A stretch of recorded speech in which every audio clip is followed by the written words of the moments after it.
Bismillahirrahmanirrahim. Assalamualaikum warahmatullahi wabarakatuh. Alhamdulillah. Alhamdulillahilladzi anzala as-sakinata fi qulubil mu'minin liyazdadu imanan ma'a imanihim.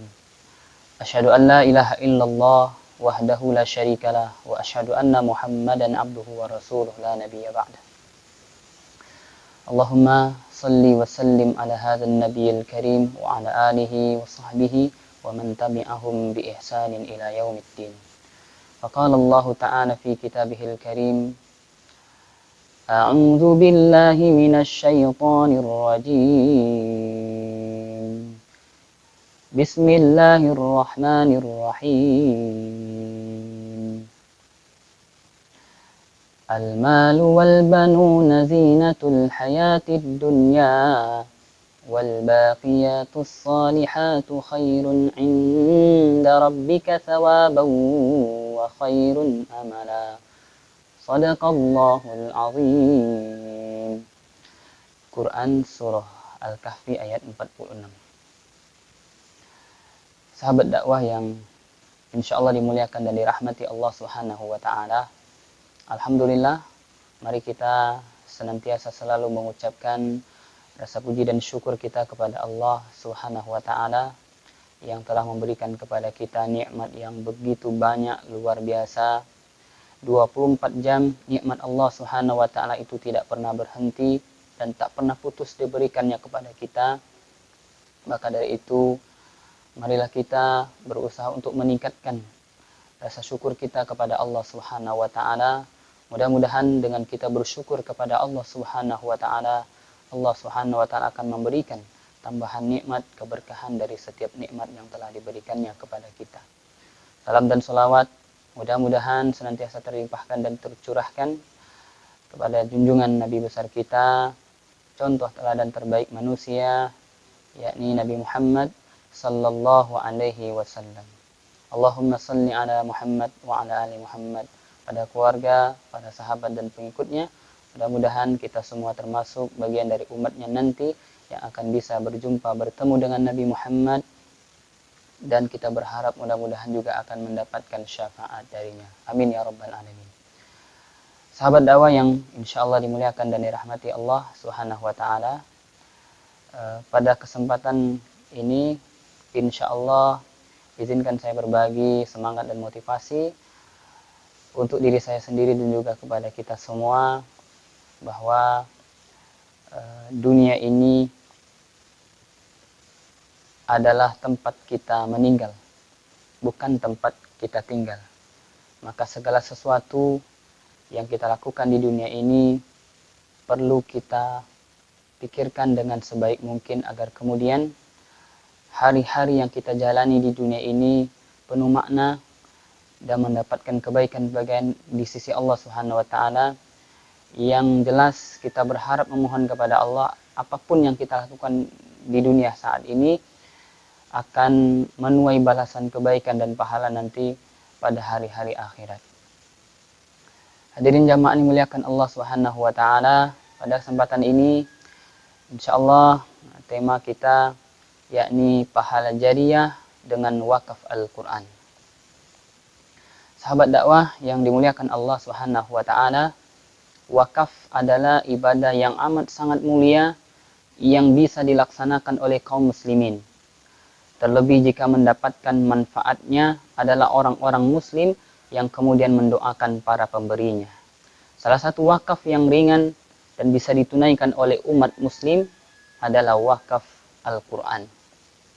Sahabat dakwah yang dimuliakan Allah, wakaf Al-Qur'an merupakan salah satu amal jariyah dan akan menjadi sumber pahala yang insya Allah terus mengalir bagi orang-orang yang melaksanakannya.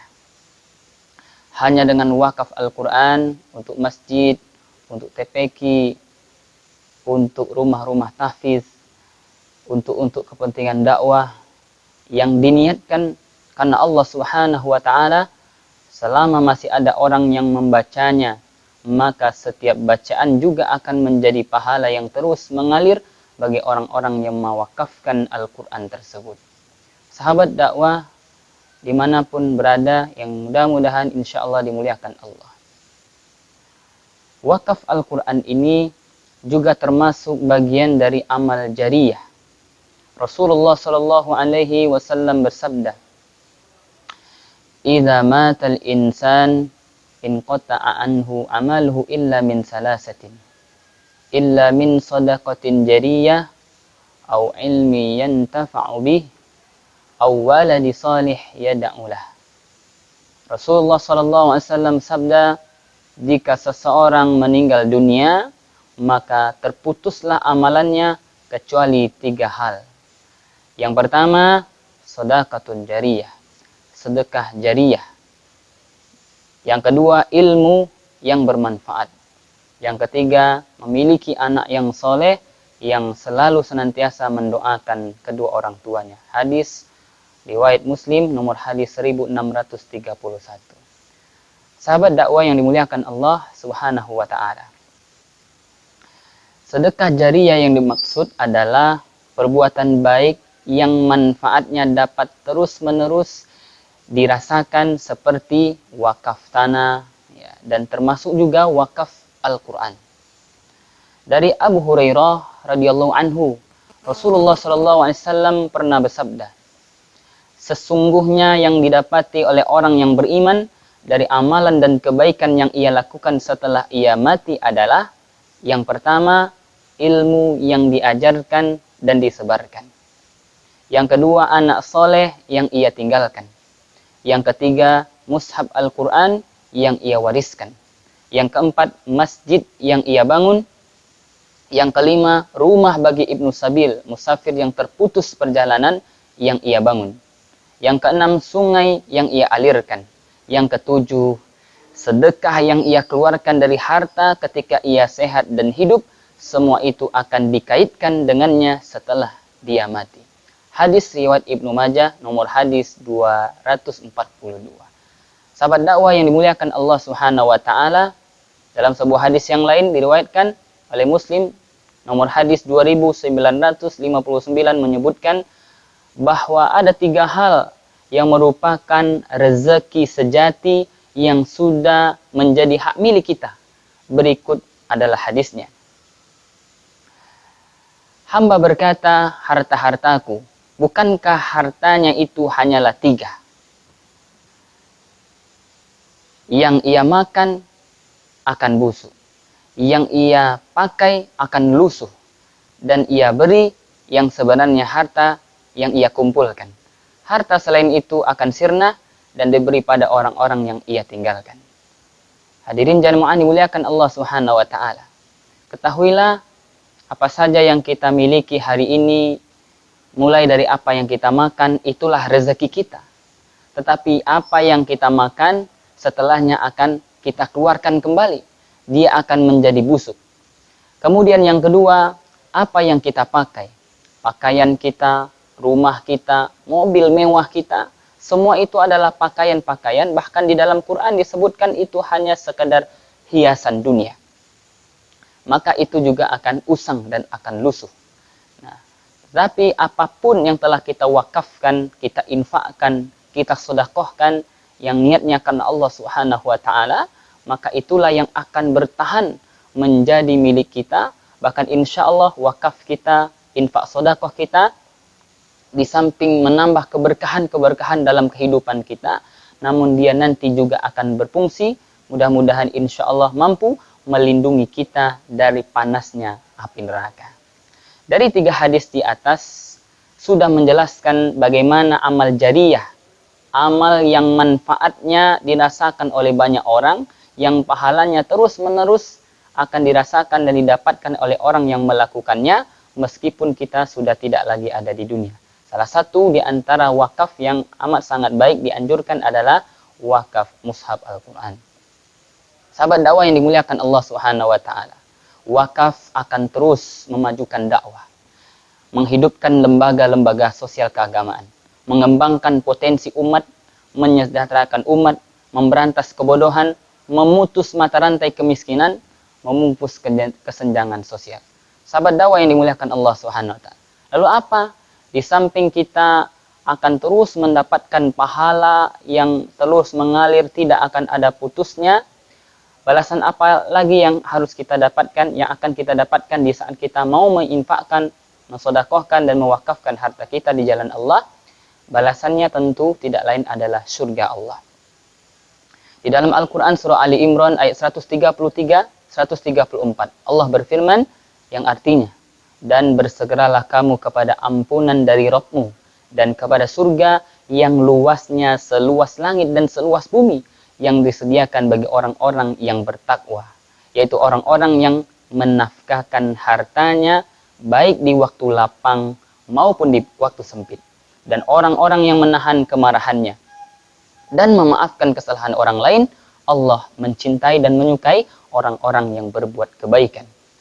Balasan yang lain tentu bagi orang-orang yang suka, senang berinfak, bersedekah dan mewakafkan hartanya di jalan Allah, akan dilipat gandakan menjadi 700 kali lipat. Perumpamaan nafkah yang dikeluarkan oleh orang-orang yang menafkahkan hartanya di jalan Allah serupa dengan sebutir benih yang menumbuhkan 7 butir. Pada tiap-tiap butir tumbuh 100 biji. Allah melipat gandakan ganjaran bagi siapa saja yang Dia kehendaki. Dan Allah Maha Kuasa karunia-Nya lagi Maha mengetahui. Quran surah Al-Baqarah ayat 261. Sahabat dakwah yang dimuliakan Allah Subhanahu wa taala, kiranya kita menjadi orang-orang yang mampu mengamalkan hadis-hadis Rasulullah sallallahu alaihi wasallam di atas, bagaimana kemudian ketika hidup ini bisa kita mengisinya dengan amal soleh dan kebaikan. Kalau bisa napas kita sudah berhenti, namun pahalanya akan terus dirasakan dan didapatkan karena kita mampu melakukan amal-amal atau sedekah-sedekah jariyah yang manfaatnya bisa digunakan dan dilakukan oleh setiap manusia yang kita berikan manfaatnya, lalu kemudian pahalanya akan terus mengalir kepada kita. Jangan sampai kita meninggalkan dunia ini tidak memiliki 3 hal tadi, atau mungkin salah satu di antaranya. Sedekah jariyah, ilmu yang dimanfaatkan dan diamalkan, lalu kemudian anak soleh yang senantiasa terus mendoakan kita. Sahabat dakwah yang dimuliakan Allah Subhanahu wa taala, ini saja mungkin yang bisa disampaikan. Mudah-mudahan ini cukup menjadi semangat dan motivasi untuk kita agar kemudian kita berlomba-lomba dalam melakukan kebaikan. Fastabiqul khairat. Dengan kebaikan-kebaikan Allah ridho dan memberikan pahalanya kepada kita. Mudah-mudahan asbab kebaikan-kebaikan yang dilakukan Allah Subhanahu wa taala akan semakin memudahkan kita nanti bisa masuk ke dalam surga dan rahmatnya. Mohon maaf, terima kasih. Wabillahi taufiq wal hidayah. Wassalamualaikum warahmatullahi wabarakatuh.